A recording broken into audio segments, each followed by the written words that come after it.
I find this fascinating. I think in this is a real difference between Eastern and Western cultures when you ask this kind of question, and a real difference if we could go back in time between modern cultures and cultures of the past. As far as psychology is concerned, especially social psychology, hence its name, there's nothing that isn't connected to our social identities. There's not a thought, a belief, an attitude, a value, a behavior, a norm, an opinion. There's nothing that isn't deeply associated with your status, your reputation, and the groups to which you find yourself aligned and in opposition to. Like those things are all calculated within the belief.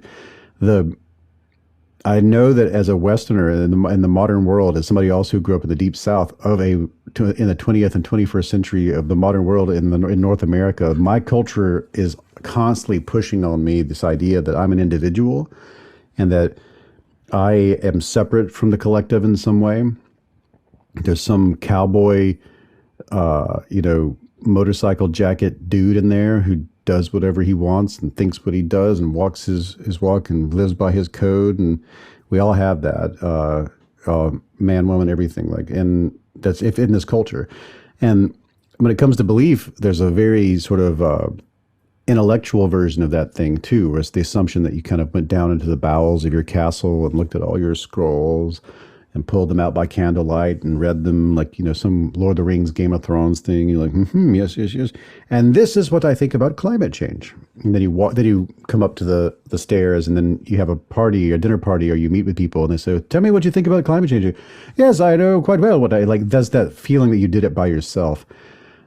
There's no evidence that this is how we work.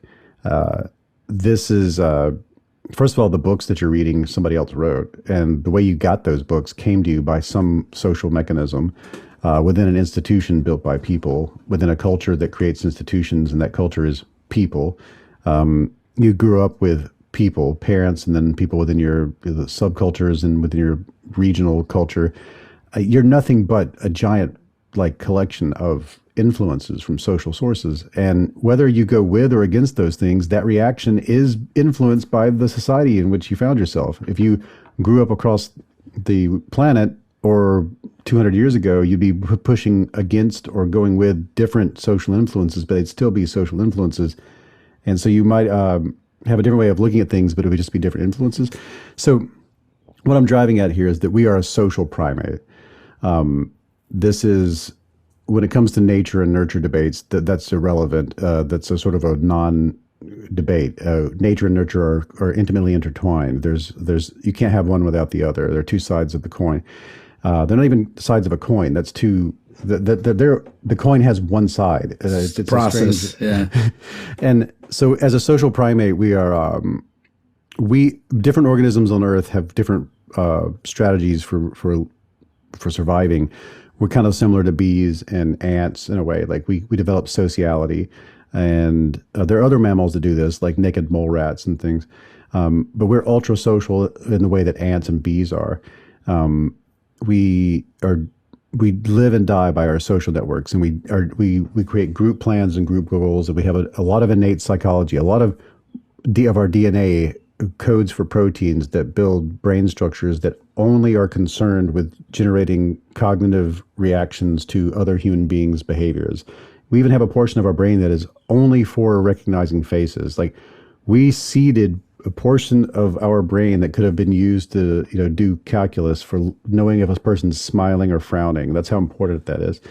And because of that, the great sociologist Brooke Harrington told me, and I say this in the book, if there was an E equals MC square of social science, it would be the fear of social death is greater than the fear of physical death.